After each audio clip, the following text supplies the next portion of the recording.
Hollywood, the home of the rich and the famous, the birthplace of cinema. The glamour, the riches, and the lifestyles leave us hanging on their every moment. But not all of its secrets are the glitzy success stories they seem. In fact, Hollywood, whilst propelling some to superstardom, has chewed up and spat out more ambitious hopefuls than you or I have had hot dinners. It has been host to scandal, murder, crime, and every inch of it has a secret to spill, if somebody's listening. Some of those will go to the grave, and some are already talking from beyond it. Hollywood has always been home to the devious, whether it be money-pinching studios, payroll drug dealers, shady fixers, mobsters, or simply stars with too much money and little to no inhibitions. It's time to peek behind the curtain. Let's take a look at some of the ghosts of the past and what macabre tales they have to tell. The Hollywood sign is one of the most recognized landmarks in the world. The rich and the famous bask above its view, and tourists flock to get a glimpse of it below. The epitome of heaven and hell to those desperate to taste stardom. Originally, the sign, erected in 1923 as a real estate advertisement, read Hollywoodland, an impressive feat of advertising even when compared to today's standards, as it was studded with 4,000 light bulbs, which would flash in 3 separate segments: Holly, Wood, and Land, though the latter was removed in 1949. As awe-inspiring as the sign was to so many who lavished the lands and found success in Hollywood, it was a constant reminder to those who were yet to find their own big break, just how vast the journey to stardom could be. One such young actress was Peg Entwistle. Entwistle moved to Los Angeles in 1932 with visions of success in the latest innovation to sweep the industry, the talkies. However, like many others, Entwistle found only disappointment. She lived at her uncle's house on Beechwood Drive, quite literally under the shadow of the Hollywood sign. Peg told away at audition after audition. As an up-and-coming actress on Broadway, she hoped the transition from stage to screen would be lined with far less disappointment. But Tinseltown is ferocious, and she struggled to stand apart in a sea of other hopefuls. She did get her first big role in David O. Selznick's 13 Women, but disappointingly, her role was cut from the final film. September 16, 1932, was the final straw. Reportedly intoxicated and unable to console her grief any longer, Peg told her uncle she was meeting friends for the evening, but instead walked off into the darkness. The hike took her towards the bright lights of the sign. Climbing up the maintenance ladder to the very top of the letter H, Peg Entwistle threw herself into its shadow. With each letter standing 50 feet high, she plummeted to her death. She was 24 years old. The next day, an unidentified hiker discovered a number of Peg's personal items during her hike. Transcript of a call to the Los Angeles Police Department by an anonymous caller. I was hiking near the Hollywoodland sign today, and near the bottom, I found a woman's shoe and jacket.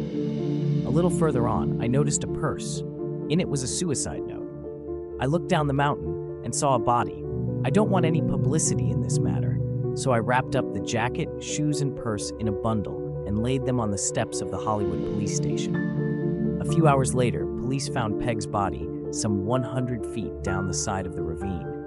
To this day, Peg Entwistle remains the only documented case of suicide connected to jumping off the Hollywood sign. Transcript of Peg Entwistle's suicide note. I am afraid I am a coward. I am sorry for everything. If I had done this a long time ago, it would have saved a lot of pain. P.E. The LA Times published the letter in hopes that she would be identified and affectionately dubbed her the Hollywood Sign Girl.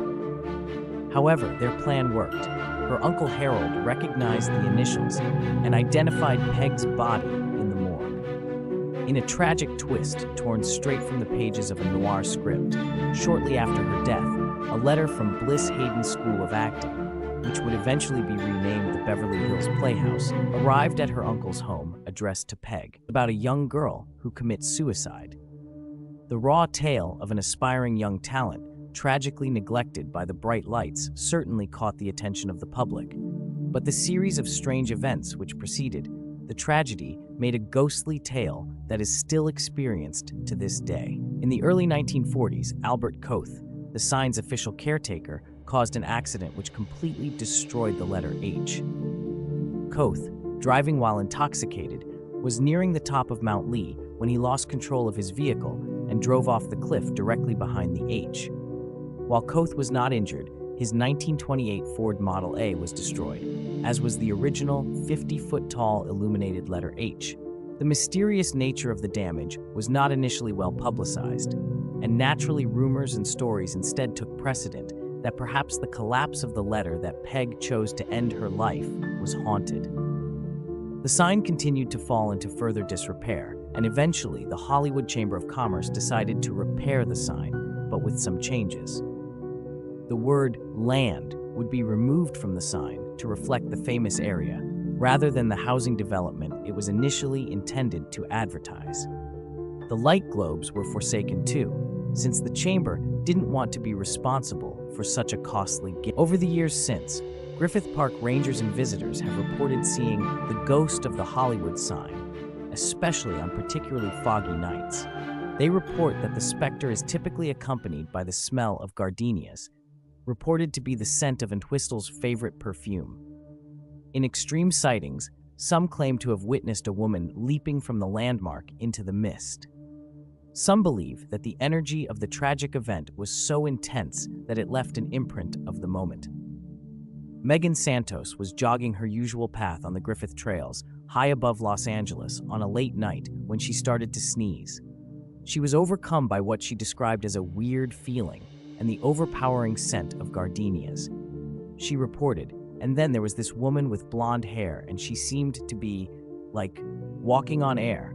I immediately ran the other way. A young couple, hiking the same trail, stopped dead in their tracks when a disorientated blonde woman, dressed in 1930s clothing, reportedly vanished before their eyes. When the restoration took place, the original sign was thought to be lost. Until, of course, the internet gave opportunity to uncover past treasures and sell them on for a hefty price tag. The letter H is now owned by Minnesotan artist Billy Mack, who creates beautiful murals to Hollywood royalty upon it. Does he also carry a residual piece of Peg's energy with it? The sign itself is protected by a non-profit, the Hollywood Sign Trust. Its site and the surrounding land, however, are part of Griffith Park, which is no stranger to strange happens and carries a dark history of its own. It is said to be walked by numerous ghosts and houses a curse. Perhaps that's one of the reasons it has been the scene of an alarming number of murders. In 2016, a pair of hikers stumbled upon a human skull laying partially uncovered on a little used side trail.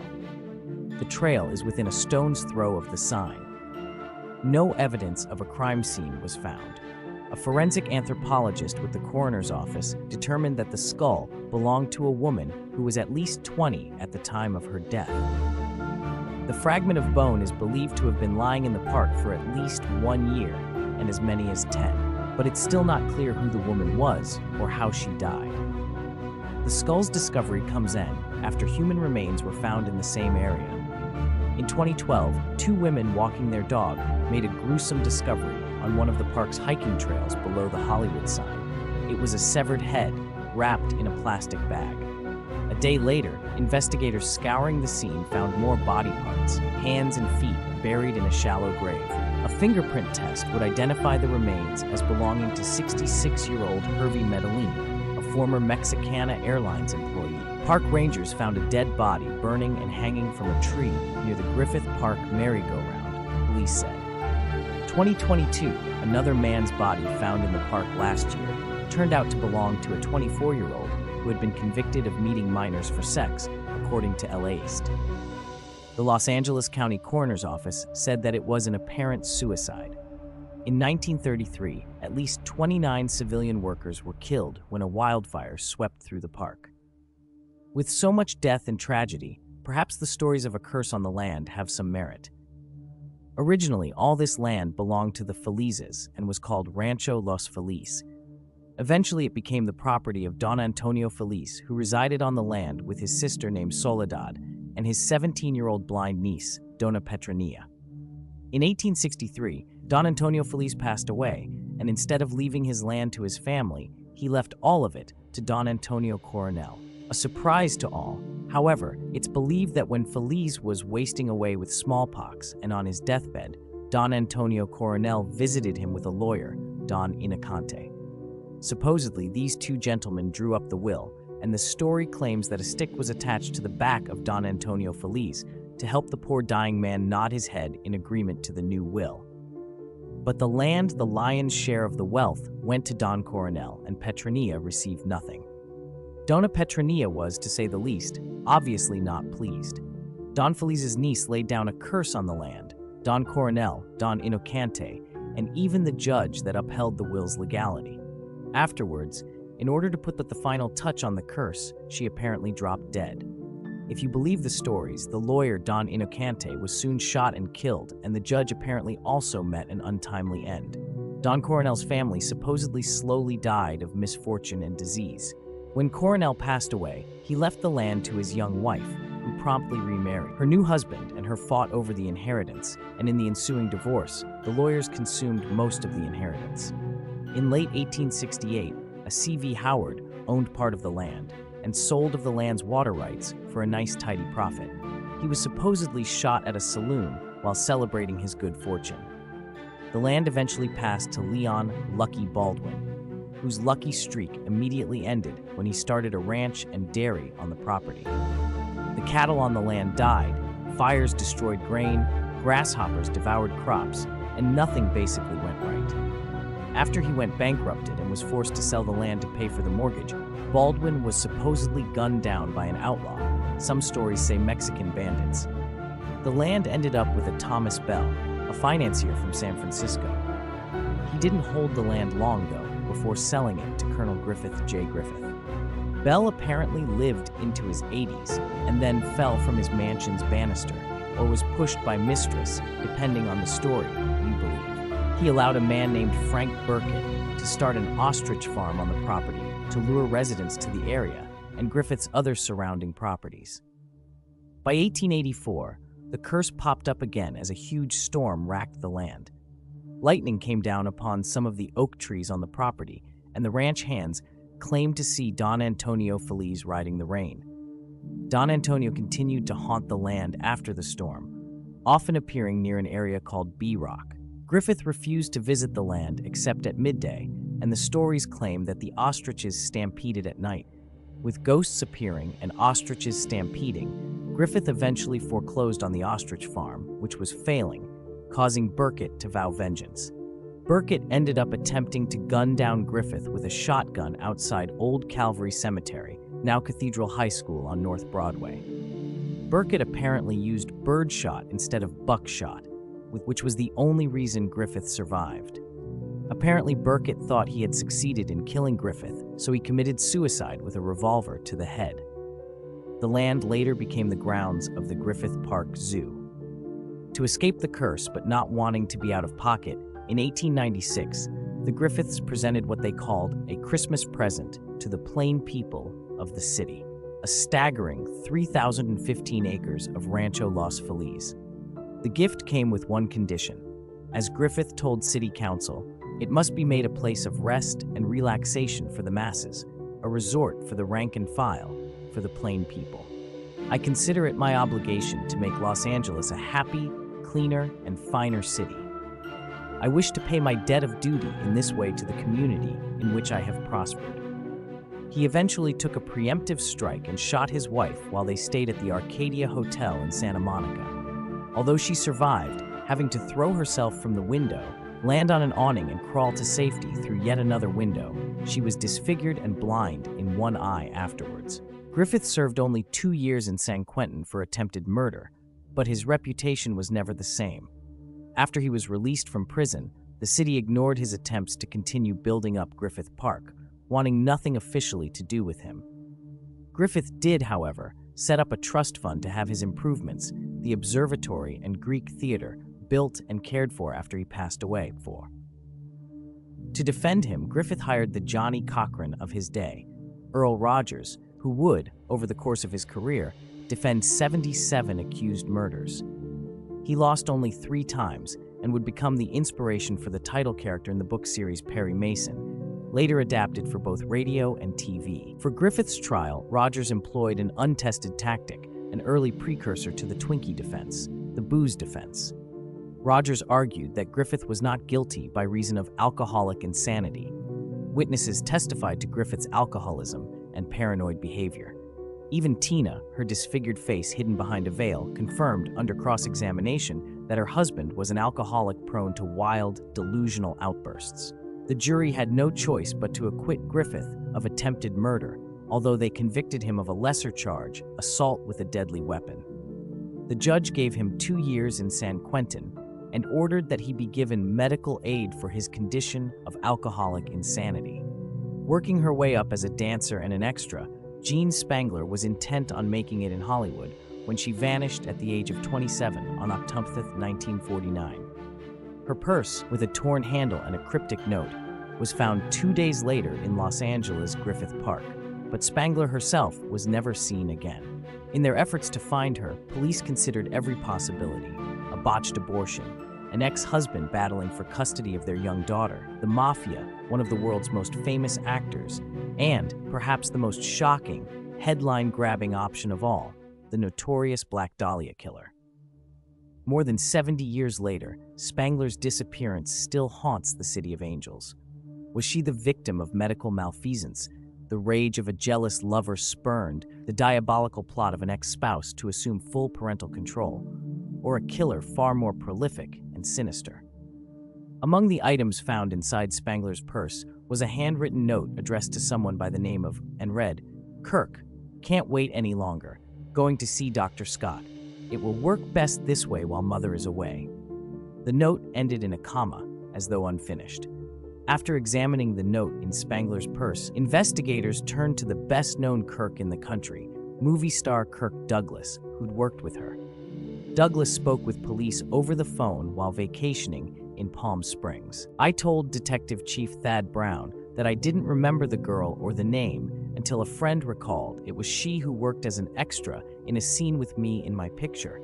Young man with a horn, Douglas, who died in 2020, was quoted as saying in the October 13, 1949 issue of the San Bernardino Sun, "Then I recalled that she was a tall girl in a green dress and that I talked and kidded with her a bit on the set, as I have done with many other people. But I never saw her before or after that, and have never been out with her." Spangler's mother remembered her daughter mentioning a Kirk she met on set, but she had no recollection of what studio he might have worked at because of the transient nature of her daughter's day player work. Meanwhile, Robert Cummings informed police that Spangler had told him a week prior to her disappearance that she was involved in a new romance. "I asked her if it was serious," he told the Los Angeles Times. "She said, 'Not exactly, but I'm having the time of my life.' Could Kirk be the new Beau she alluded to?" The true identity of Kirk remains a mystery. The suspicion towards Kirk Douglas grew when he phoned the police and told them that he had never met Spangler, but later changed his story to say that he did remember her but had had no contact with her. It was also believed that because she danced in nightclubs that were frequented by men involved in the Mafia, she could have been mixed up in something terrible with them, which led to her disappearance. However, this theory has never been proven. Is she yet another soul lost to the curse of the land? Is she forever lost to the shadows of Griffith Park? Today, the park and observatory that share his name are world famous. The attempted murder of his wife is long forgotten. The moral of the story: in Los Angeles, if you're rich enough and patient enough, you can get away with anything. Maybe that's why Griffith Park, the place gifted to the lowly society, has become their unofficial cemetery. So, is this ghostly apparition yet another victim in a long line paying for the sins of a curse in a time they weren't even born? Or is this land simply allowing us a snapshot into the despair, desperation, and sinister price in the search of fame?